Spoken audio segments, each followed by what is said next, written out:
I just went and saw the new Alien movie a couple of weeks ago, and I really enjoyed it. The story happens between the first and second Alien movie.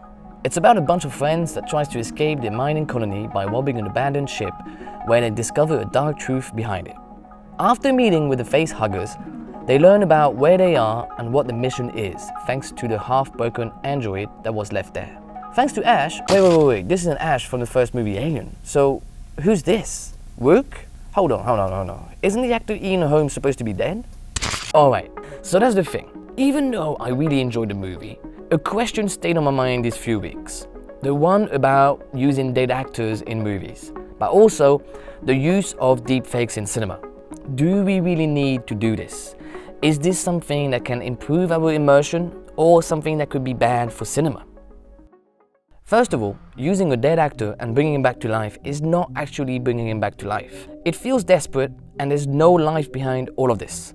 Most of the time, this is just fan service. Having Peter Cushing's Grand Moff Tarkin coming back in Rogue One wasn't necessarily important. And they had two options, either create a new character or use a real actor. They actually hired the actor Guy Henry, who looks a lot like him, but decided to go with a deepfake after all. Why not give a chance to this ambitious actor and show the world what he's capable of? We're taking away the chance for actors to prove themselves and to actually work. This technique is disrespectful for the original actor, but also for the actor under the CGI mask.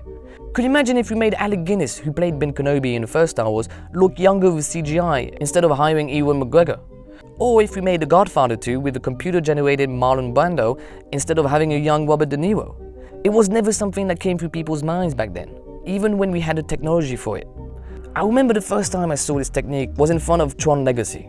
And as a kid, in front of the trailer, I thought, wow, this is pretty cool. But once in front of the real thing, I was just thinking, why not just spend time doing something good with makeup? And I know that the movie is all about technology and the future, and they did this as a little marketing technique, but honestly, it didn't age well. And if we take this old movie called Back to the Future, we have a perfect example of making your actors seem a different age just with makeup. And guess what? We still believe it today. Why? Because it's physical. Every time we have practical or visual effects that are physically in the same world as the actors, we believe it and we stay immersed in that world. Sure, maybe with today's high quality cameras we would see the makeup, but it would just ask us to put more effort into it. Look at the movies Vice or Darkest Hour, for example, two biopics that use makeup incredibly well. And to stay on the topic of biopic, if we start using deepfakes with dead actors in cinema, why not do biopics with deepfakes too, instead of hiring incredible actors? And that's the thing. I feel like these deepfakes simply cut me off from the immersion of these movies. That's all. It's that simple. The first time I felt it was in front of The Irishman. Sure, it's a long movie, but I don't mind that. But, and this is something I rarely do, I couldn't finish the movie. Why? Well, because of all the CGI they've used on the actors to make them look younger. It was impossible for me to stay immersed in the movie and connect with the characters. When you see a 60-something-year-old Robert De Niro playing a 30-year-old and trying to fight, was a total immersion killer for me. I wish they had simply hired younger versions of them and the movie would have felt so much more authentic and real. Not 1 second I was believing in what I was seeing. And recently, they've done it again with the opening sequence of the last Indiana Jones movie. Sure, the visual effects are pretty well done, but that's all I saw. It was like watching a cutscene from a video game. And compared to the Star Wars deepfakes, at least for here, Harrison Ford was actually acting under the CGI, such as Robert De Niro, Al Pacino and Joe Pesci in The Irishman. But can we call this acting, when the emotions and expressions are kinda off, especially when in some cases the real actor isn't even there anymore?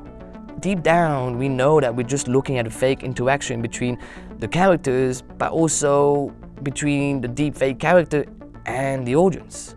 We have this fake face that is not present and a voice that is sometimes reimagined by artificial intelligence. So with all of this, how can we convey emotions to the audience like this? And I know that this subject also relates to our immersion and relationship with CGI in general. But in a concentrated CGI movie, such as Avatar for example, we're being presented with new characters and new faces, not reused and reimagined profiles. I think the topic of CGI is really dense and interesting, that's why I don't want to spend time on it, and I'll probably do a video about it sometime. But to sum up everything about our immersion with CGI, if we compare The Lord of the Rings and The Hobbit, we have two totally different experiences. One is filmed in natural environments or well-made recording studios with the most incredible work of makeup, and the other trilogy just offers a fully CGI experience, which to my eye is way less pleasing and immersive. Every year, the technology gets better and better, and one day we might not even need any actors if we keep accepting deepfakes in movies. There's so many options instead of this one. It feels like grabbing people by nostalgia, providing only fan service, and saving money and time for the studios. The studios are afraid of taking risks and just want to go with a simple road. And to go back to Alien, weirdly, for some reason, this one kind of works for me for one reason. That is that the character is an android that has been probably placed a bit everywhere in the Alien universe, so we can obviously come up with the same physical character as much as we want. We know he's just an object that we can easily replace from ship to ship.